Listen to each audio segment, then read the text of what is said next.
Hello, good morning, hello.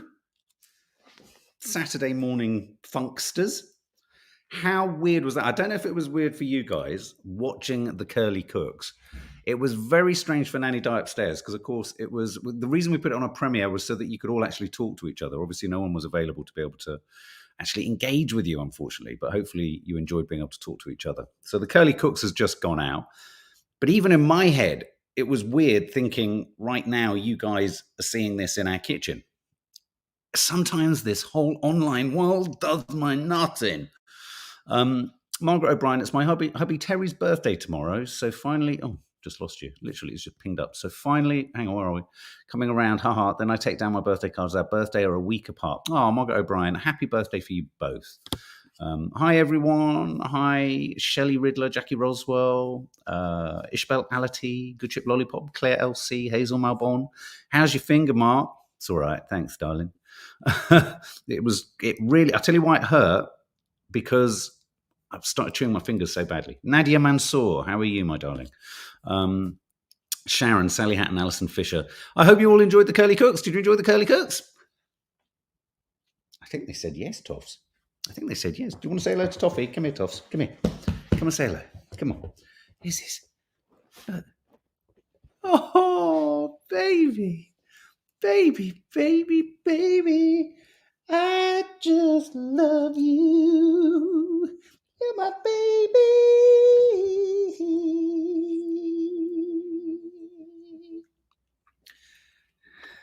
You're my baby. Me and Toffs were like that. We're like that, me and Toffs. Say hello. Say hello. Come on, come here. Come on, say hello. Come here. Come here. Say hello.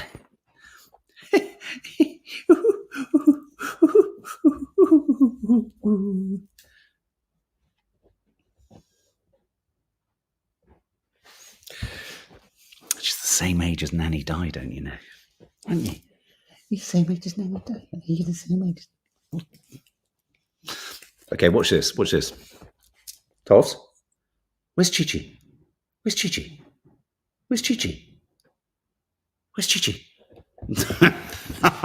She's gone straight to the back door. Oh, guy, sorry. I just, doggy telly. Don't you just find that doggy telly? How you are behaving and what your attitude is towards your kids, to your dogs, is a reflection of where you're at. That's my screensaver. I had it on the table somewhere. I was in a meeting and someone went, she's got bloody hands. I was like, yeah. Mia Goth. Great actress. Anyway, it's the newspapers. I keep meaning to say it's hashtag fuck off Friday, but it's not, is it? It's hashtag shit off Sunday. Okay, let's do the news. Toffee is missing Chi-Chi, Alison Fisher. Absolutely. Okay, let's pop things in the pot and let's get going. Let me just do that quickly.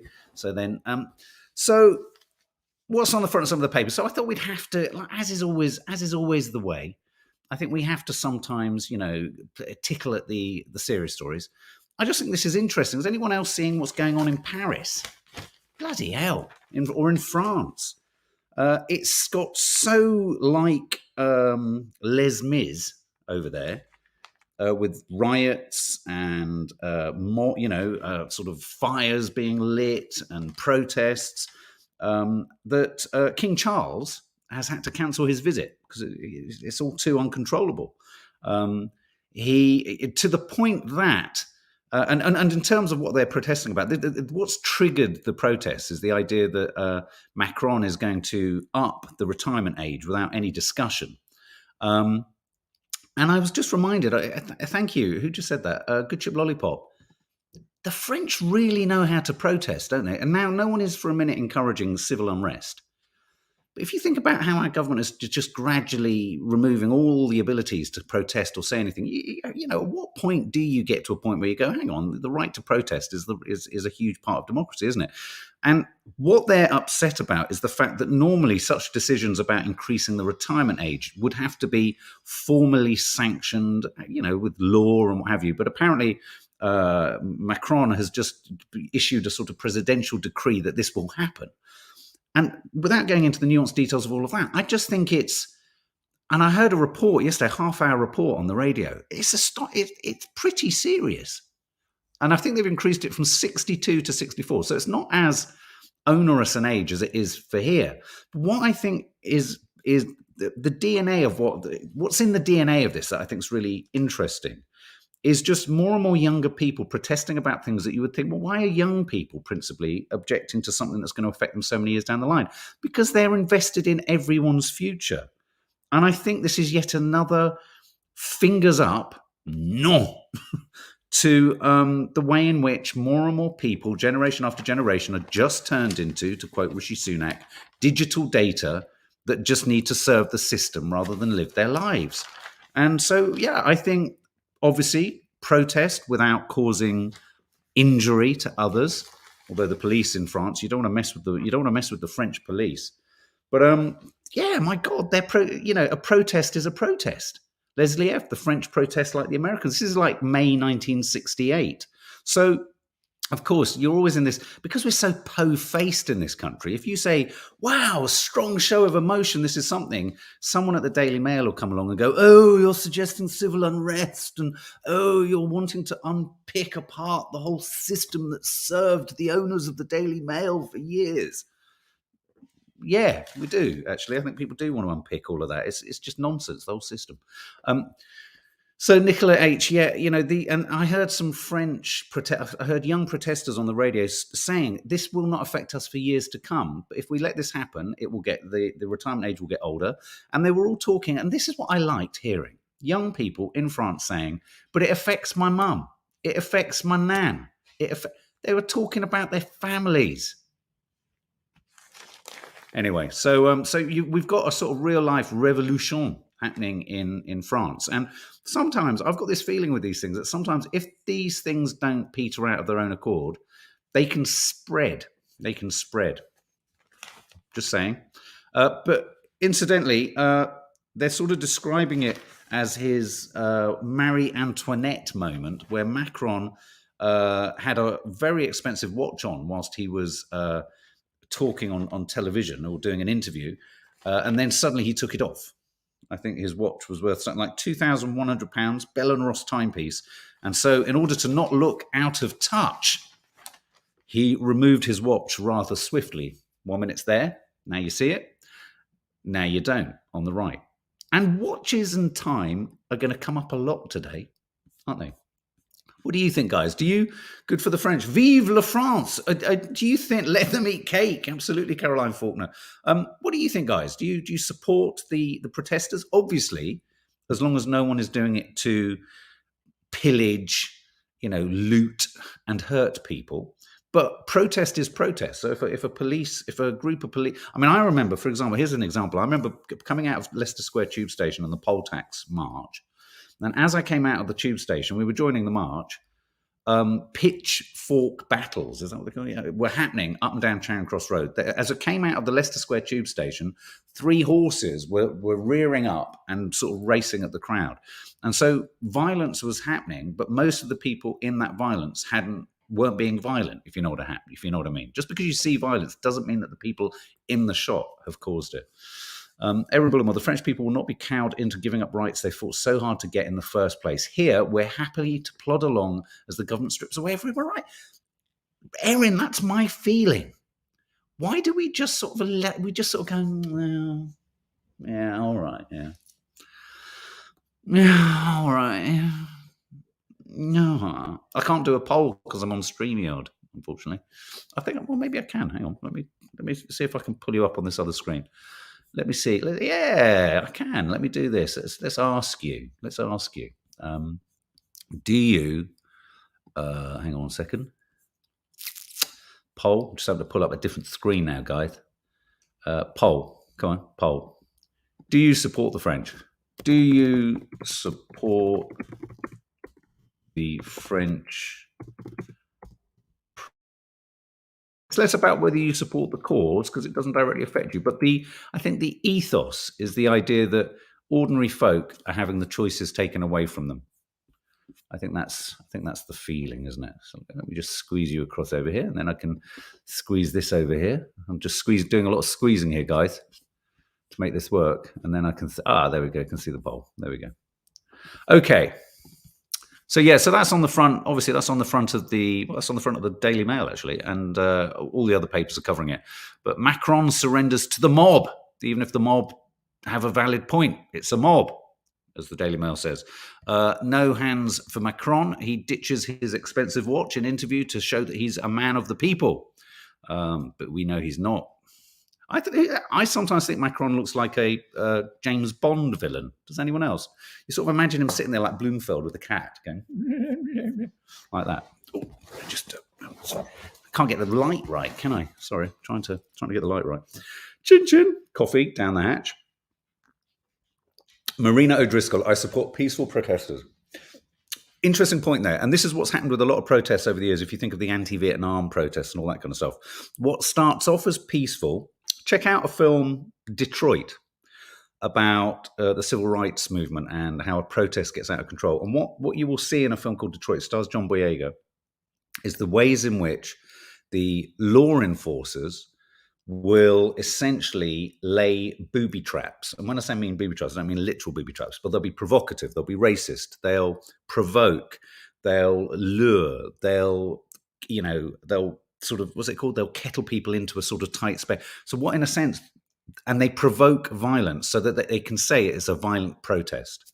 This is one of the problems with protest, is that, yes, there are people who go out to cause all sorts of terrible things, but the vast majority who don't can be, what's it called? When you're kettled, is it called kettling? When you're kettled into a tiny space where actually you start to get very scared. I remember when I came out into the poll tax riots, we were then caught up in it, and we could have been seen on camera as being part of the violence. We were just trying to survive. Pink Lady, when we accept unearned privilege in the form of royalty, we doff caps and are beneath the monarchy and elite, accept the measly crumbs. The country is pathetic. This country is pathetic. Doff my cap, sir. Doff my cap. That's why Boris has done so well for so long. Other story that I think is really, in fact, was just having a chat with some of the youngsters who are going through their GCSEs. We were talking about Ofsted. Brutal Ofsted regime driving us to quit, warns school heads. This is still the story, obviously rumbling from the tragic story of Ruth Perry, who took her life in response to an incredibly blunt sort of, reduction of the rating of her school. Just 1 second. Oh, let me just pull this up. Detroit is amazing. Yeah, absolutely. Oh, let me just pull this across. Oh, protesting is when I say I don't like this as deep. Resistance is when, yeah, no, absolutely. Sorry, I'm not understanding Katie Fenton. The troll. Yeah, Katie. Don't worry, Katie. So yeah, brutal Ofsted regime driving us to quit. So this is the group of headmasters, school headmasters, basically saying that yes, it's a distressing thing. Inspections, Ofsted inspections. I'm in the process of making a complaint about an Ofsted inspector because they use blunt instruments and blunt language to deal with something that's incredibly nuanced and incredibly difficult. But what did strike me about this, and what has struck me about this story, is obviously it really sort of throws a spotlight over the stresses and difficulties that there are for teachers and head teachers. We often think of head teachers, don't we, as kind of almost untouchable and invincible, and kind of, they're the ones who kind of are in control, and they're the ones who are, we're all afraid of headmasters, and they don't deserve almost our sympathy or empathy. I think this story has changed that in a sense. They too have feelings. They too are made of flesh and blood, etc. But what's interesting about this is we are all talking very rationally about the idea that the Ofsted regime and their grading system of schools is essentially an insensitive and potentially damaging tool for the mental health of teachers and headmasters. Okay, so and I think we're all on that page. Even Conservative MPs are agreeing that the one word the one word sort of description of bringing the class of a school down. What's it called when when it's reduced? The level of a school is reduced. I can't remember what it is. Just 1 sec.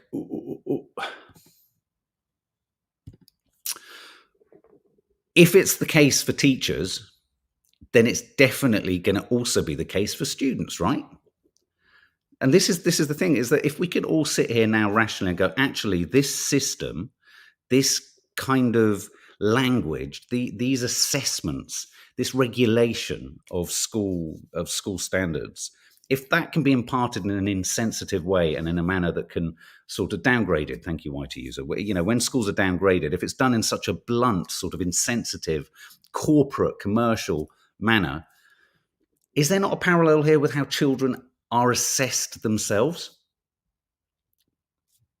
If we can understand how this will affect head teachers and teachers, can we not thereby, by extension, see how this grading system, this system just doesn't work for kids either? It doesn't take an amazing brain to connect the dots and go, do you know what? This system puts pressure on everyone within it from different directions. It's infuriating that people just, anyway. So this is the story that, brutal Ofsted regime is driving us to quit, warn school heads. Well, I suppose what I'm saying is, maybe all these school heads are sensitive to their children's needs, but if it can drive, if the system can drive head teachers to leaving, I think then we have to have real compassion for students and kids who are struggling in this system too. Good point, YT user. If you're told you're learning in an inadequate school, will students think they don't need to try either? I was just listening to stories of teachers who were breaking down in tears for fear of an Ofsted inspector coming into their class. And then when the children know that the teacher's on the edge, because kids are kids, they will play up to that. They will seek to take advantage of that. And then the teacher gets it's just, the whole thing is so stressful.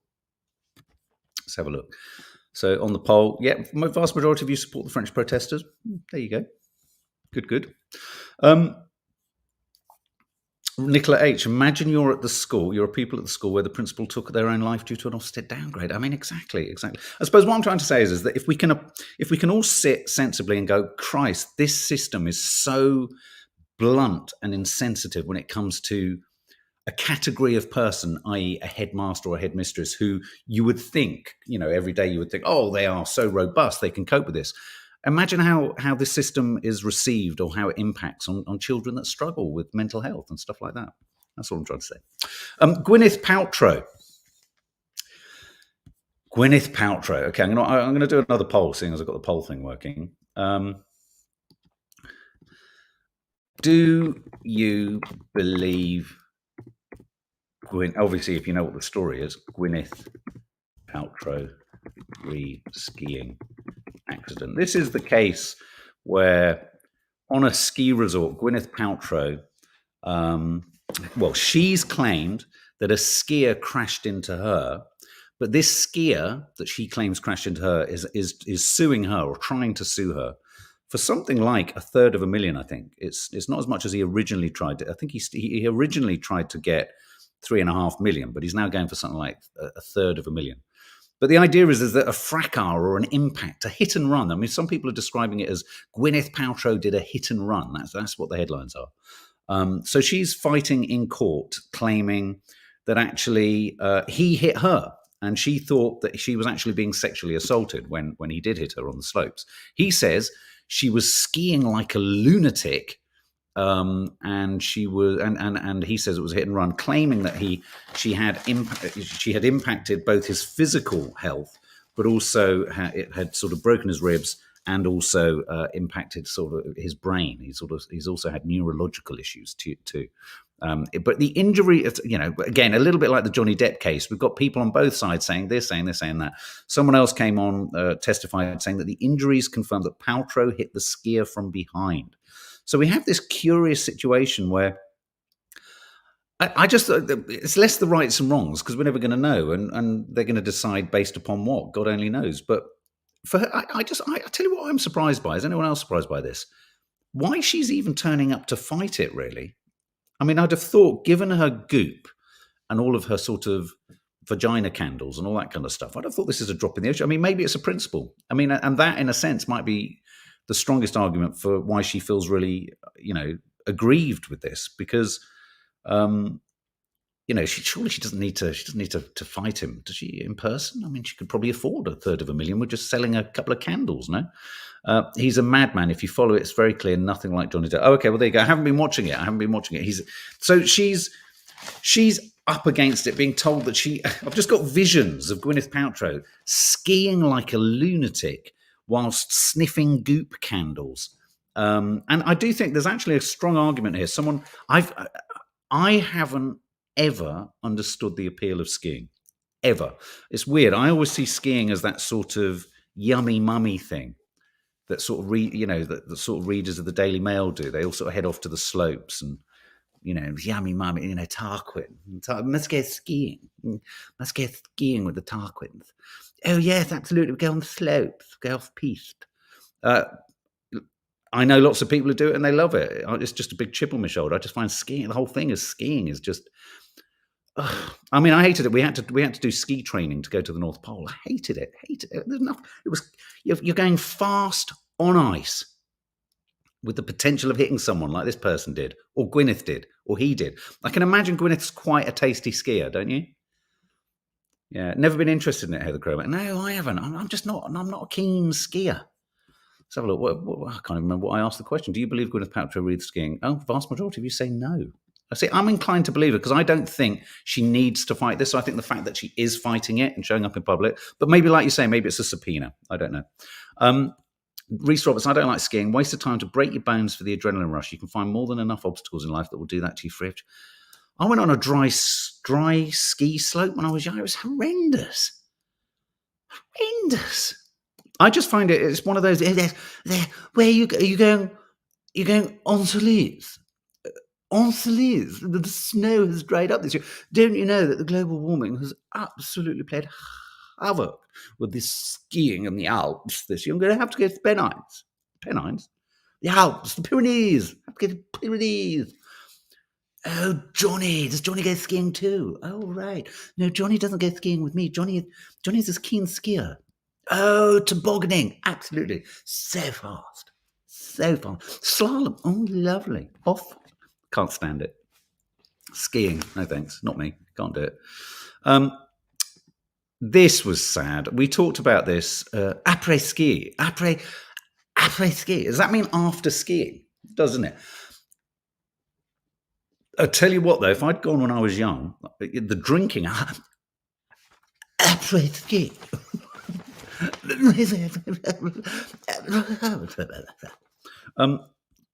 John Motson. Oh, that's not John Motson, is it? Oh, where's he gone? Oh, hang on a minute. I've got them in the wrong order. Oh, here we go. Let's do this one then. Victoria Beckham. Good chip lollipop. The person coming down the hill has to give way. Yeah, but person coming down... You can't stop coming down the hill, though, can you? That doesn't work. Posh off, Rio. Vic does like her food. Friends of Victoria Beckham have hit back at Rio Ferdinand, who claims he's never seen her eat. I don't know why. This made me laugh because she has to eat in some way, otherwise she wouldn't be here. Do you get me? And I mean, lots of people are going to say, can you food shame someone? I mean, I know you can body shame. Can you, I suppose you can shame people on every front. Pals of Victoria Beckham have hit back last night after Rio Ferdinand claimed he'd never seen her eat. I mean, I don't know if you saw in the Sunday show a couple of weeks ago, Nadia was talking about how she saw, I think Victoria Beckham ordered a Caesar salad, but asked for everything to be removed apart from, I think, the lettuce. So it was no longer a Caesar salad. But, some people just have tiny appetites, don't they? I mean, people do. Anyway, Rio started the food fight by talking about seeing her at squad meals. He said that she's a notoriously fussy eater. David admitting that she has eaten the same meal of grilled fish and vegetables for the past 25 years. Rio said, I've never seen her eat anything. When asked by the radio show that Rio was on, did you never go to dinners together? He said, yes, but I don't remember anything that sticks out in my memory that she ate. She's lovely. She was always lovely, but I don't remember her eating a thing. Jackie Roswell, what the hell's it got to do with him? I think he was asked about it. But yeah, you could argue, what the hell? What is it to do with him? I mean, the point is, of course she eats. She has to eat. Everyone has to eat. So I've got my stories all mixed up here. What's this one? What have I got here? Oh, that's annoying, isn't it? Why has it done that? Hang on. Oh, I haven't got half my stories here. Where's my... Oh, no. Okay, well, what I'm going to have to do is posh off. Move that. Okay. John Motti. It was his funeral. Let me just check that I haven't got them here. You're going to see all the other stories that we've got.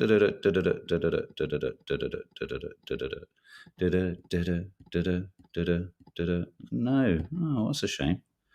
I've obviously uploaded something that's not happened correctly somewhere. So look, John Motson's funeral. The world of football remembered John Motson yesterday at a star-studded funeral. Garth Crooks, do you remember Garth Crooks? Pundit, Tottenham fan, Tottenham player. Just sad because, you know, for lots of men, Motti's final fixture. He was what I liked about him, it wasn't just the comfort zone of his voice.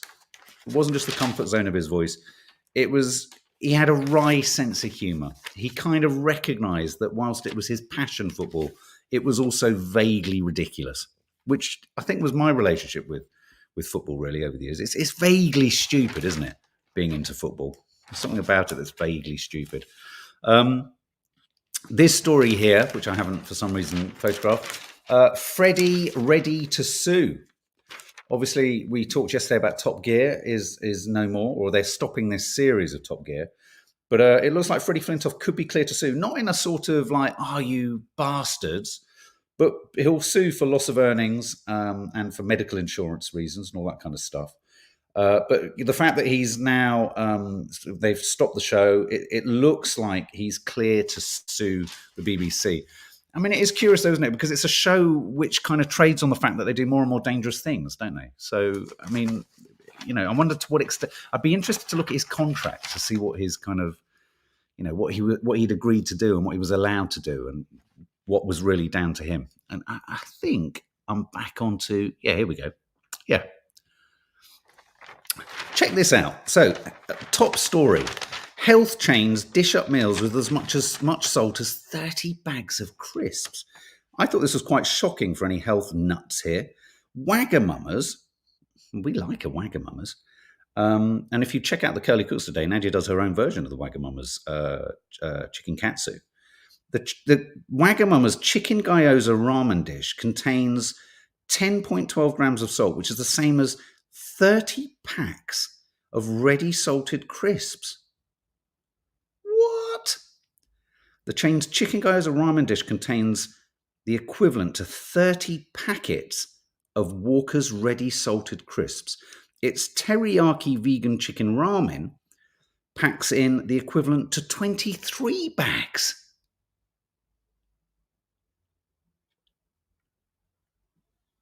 That's a lot.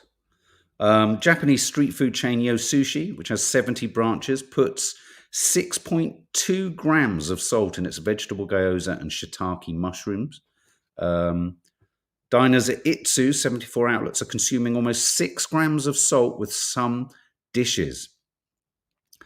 So check the salt content, guys. It's not just about calories. I mean, you know, God, this is a serving. I'm not, you know, I'm useless around food. Thank God I've got Nadia in my life. But, you know, that's a lot of salt.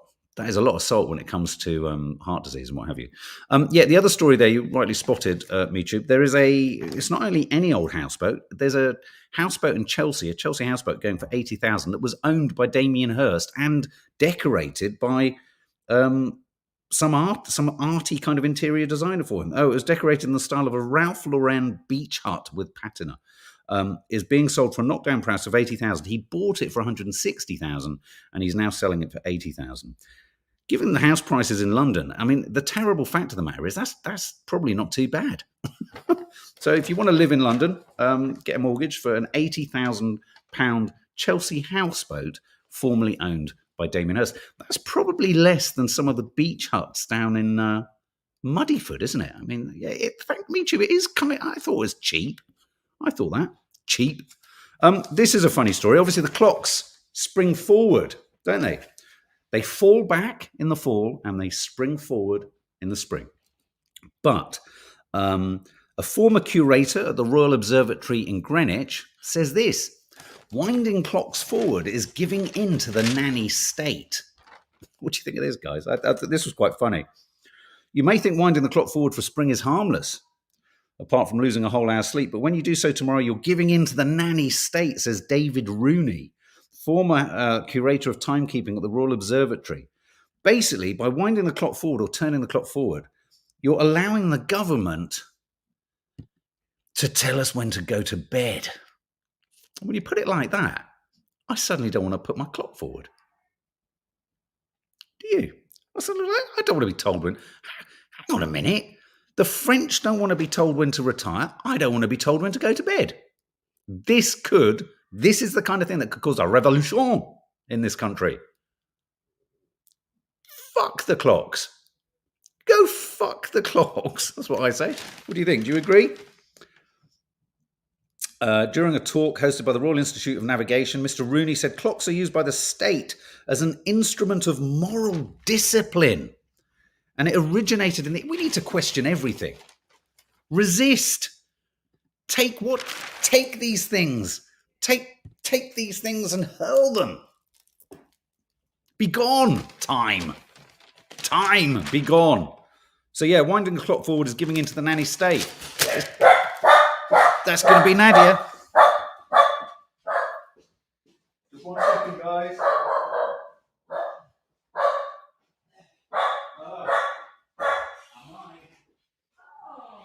Sorry.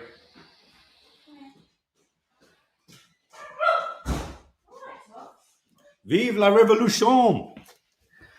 We are live. We are live.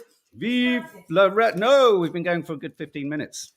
Say hello, everyone. You're saying hello or saying hello? Hey! I just got back. How are you? I'm really good. No hangover whatsoever. I was sensible. People are dying. I've been talking on What the a phone. boring night. No, it wasn't. It was so lovely. No, Had so many nice conversations. Oh, good. Me and Kay stayed in a hotel and we sat up in bed drinking tea and talking about it. It was lovely. Oh, nice. I'm going to do a reel later. So Good. I'll Well, we've just been talking about how pushing the clocks forward is about giving into the nanny state, which is true. They're telling us when to go to bed. Jesus Christ. Don't get me started. Don't. Vive la révolution! Vive la révolution! Ah! This place on fire! Toffee's arse is beautiful. Yeah, the girls are upstairs. We've just been talking about Ofsted reporters, inspectors. Such a beautiful day. It's such a beautiful day. Oh, God. You know what that means. It's a beautiful day. I'm trying to. Oh yeah, I did. Did you see last week? I think last weekend. I just live. Sorry, guys. Last weekend we did a piece about James Norton being nude on stage, and I think we said at the time, it was in the Daily Mail, how outrageous that someone was allowed to take photographs, or well, they weren't allowed to take photographs in the theatre, but they did take photographs. So insensitive and thoughtless. Theatre goers' phones could be locked up after row about the photos of James Norton that appeared in the Daily Mail. Apparently, they did this in a recent performance of Good, starring David Tennant. They put stickers. Theatre goers had to place stickers over their cameras. I think this is a good thing. Theatre audiences in London's West End could be made to lock up their phones to prevent illicit images of actors. It's not helped by the fact that papers like the Daily Mail went and published these bloody things. So I think this is a good thing. I think it's hard enough for James Norton it's an incredibly difficult, challenging, emotionally draining performance that they're involved with. So the idea that you're perhaps going to be photographed by the audience is just a hideous detail. So I think that's good. And I felt really bad, actually, when we did the story last week, that we were essentially showing the photos. I was really frustrated because, of course, I was thinking, oh, this is awful. And then actually it is awful. So the next story, I'm just checking that I seem to have kind of, theatre goers' phones could be locked up after row over naked photos. There he is. in this play, which we're looking forward to seeing. Head, look at this. Look at this. Puritanical America here. Any Americans watching? A headmaster or a headmistress, headmistress has been sacked after 3 parents complained about their children seeing Michelangelo's statue of David. They described it as pornographic. Do you think this is in any way justified? A group of parents at a school in Florida viewed Michelangelo's statue of David being shown to their kids as an abuse of sort of power, basically, by the school. One claimed it to be pornographic, and as a result, the school's head, Hope Carasquilla, was sacked after 3 parents complained. 2 said they wished they'd be made aware that pupils were being shown the images, and they're now demanding a vote on lessons that could be considered controversial. Parental rights are supreme, and that means protecting the interests of all parents, whether it's 1, 10, 20, or 50, said the school board president. Is that pornographic? Is the statue, is Michelangelo's statue of David pornographic? Yes or no? Yes or no? Give us your scores on the doors, guy. Sharon, it is ridiculous. How pathetic. Only in America, says Tim Reed. Hi, Tim. Hope you're well. Yeah. Steph Schultz, uneducated, sacked. I suppose if you don't know the context, though, maybe it is. Maybe it is. Florida has gone balmy, says Tracy Street. It is odd, isn't it? In this, in this age of Pornhub and everything else, that Michelangelo's David would cause such upset.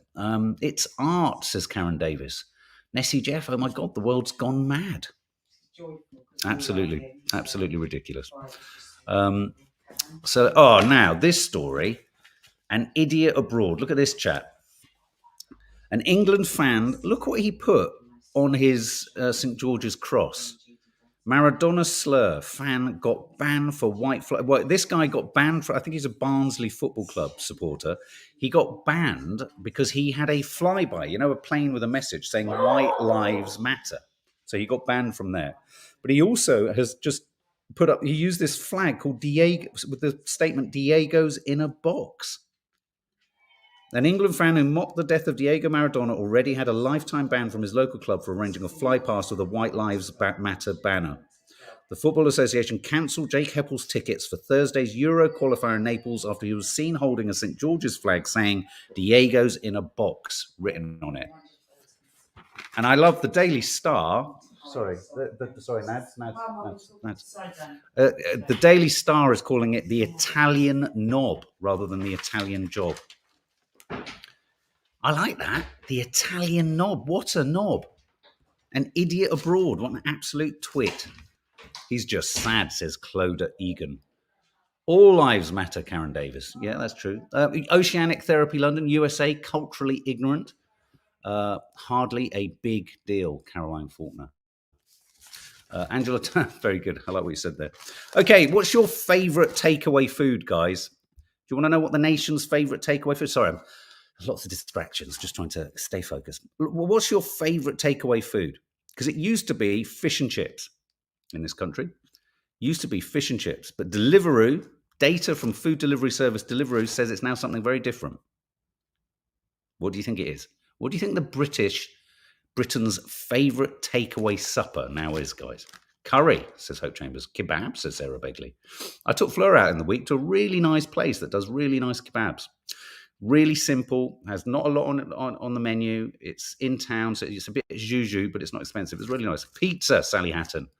Katsu, Emma Walsh. Sushi, Paula O'Brien. Indian, well, we're covering all bases. Korean or Chinese, Haley Edwards. No. Burgers. Burgers have become the country's favourite takeaway dish, outstripping deliveries of curries and traditional fish and chips. What? I don't think I'd ever... Well, that's not true. We often... Maybe if they include McDonald's, then yeah, that's right. Burgers. McDonald's. Sharon Schlebusch. Sorry if I didn't... Sharon Schlebusch. Ridiculous. Michelangelo's. Kathy Wood. Yeah, is it ridiculous?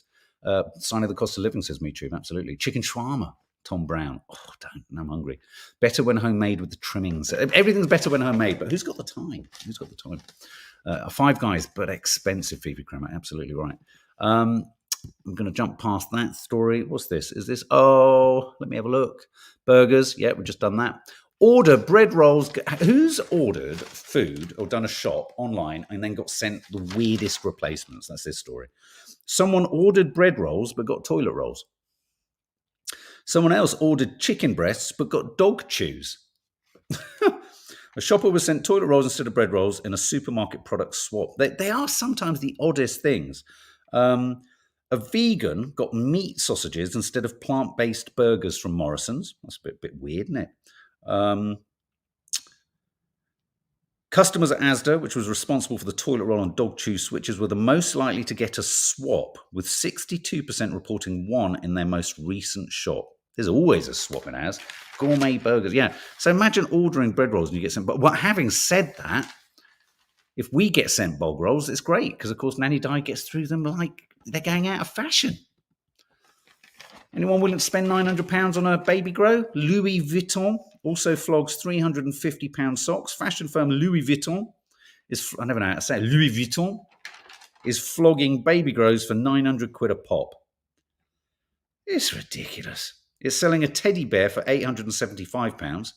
You can buy your baby, here, Christos, Natasha, you can buy your baby its first suitcase. Mia can have her first suitcase for £1,890. Can have a blanket for £1,180, and a set of 3 pairs of socks can be got for £350. It also has a newborn's coat for £1,090 and a cardi for £425. Well, the world's gone absolutely stark raving mad. I was going to do something all about the conflation between art and drug taking, but I'm going to leave that alone. Full of beans. More good news for coffee drinkers.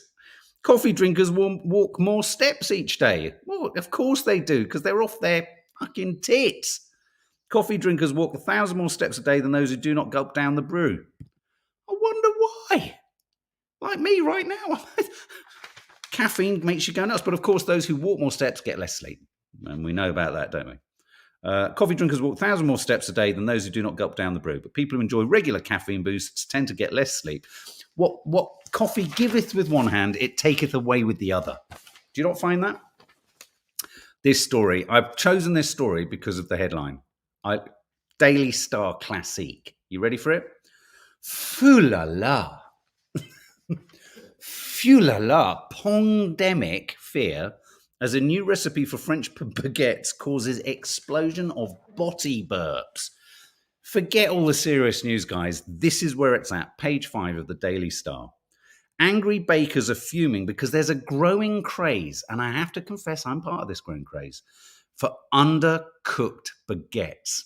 I like a tomato, mozzarella, and basil baguette with melted salty butter, but the baguette has to almost be raw. I mean, it has to have the suggestion of baguette toughness around the edge, but it's got to be soft and gooey inside. Now, these soft, undercooked baguettes are causing problems in the sort of bowels and in the sort of ability of the body to kind of digest, and it's causing fartiness. So much farts.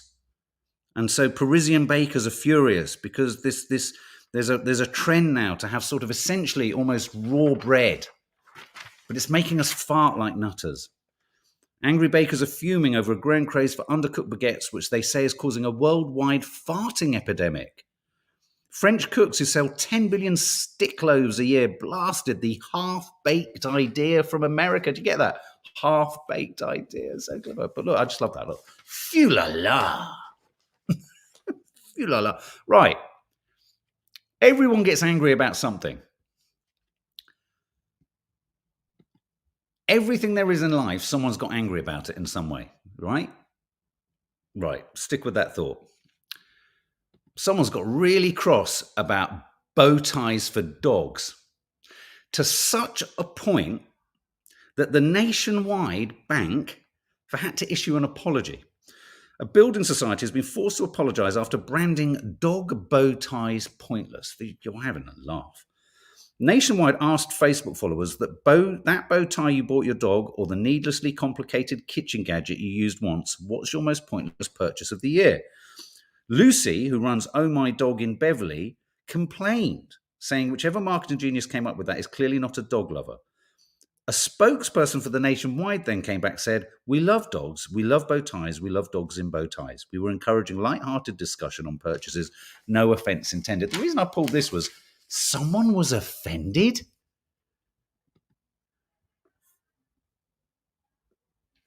Just going to leave it there. So we're going to end on a couple of pictures. We love ending on pictures. Did you prefer picture books or word books when you were a kid? Did you love that feeling when you were a toddler and you think, oh, you know, you're learning to read and you're like, oh, I don't have to read. I can just look at the pictures. Literally, when I was young, you'd go, disengage head. Oh, I can just look. Anyway, photos, and then our house can get up and live normal lives. Look at this. Oh, I think it's called a plum deer. I think that's called a plum deer. Oh, it's just rubbing its head against an icy log. It makes me want to cry. It makes me want to cuddle it, stroke it, and then play chess with it. Have you ever played chess with a deer? It's really hard. Now, spare a thought for this chap. Clocks go forward. Remember, clocks go forward, which is a pain in the neck for a chap called Roman Piekarski, because he's going to be busy all night. Oh, no, he's not. He's a squirrel. Yeah, no, look, there's a red squirrel. We're talking about squirrel. But spare a thought for Roman Piekarski. He's got his work cut out, hasn't he? For the next 24 hours, getting all those clocks right. I wonder if he does them all at the same time. I wonder if he does them all. Look at that. It's a great photo, isn't it? Oh, how tedious. And wouldn't it be funny if by the time he got to the last one, it was already autumn and he'd have to turn them all back again? Anyway, all the wrong stories came up at all the wrong times. All the right members of the family entered at the wrong times. And now the wrong individual doing the news is about to make a wrong into a right and end. Guys, I hope you have a lovely day. If you haven't watched the Curly Cooks, go back and watch it. Obviously, there's the first of our Crete vlogs has landed too. There's our tattoo vlog in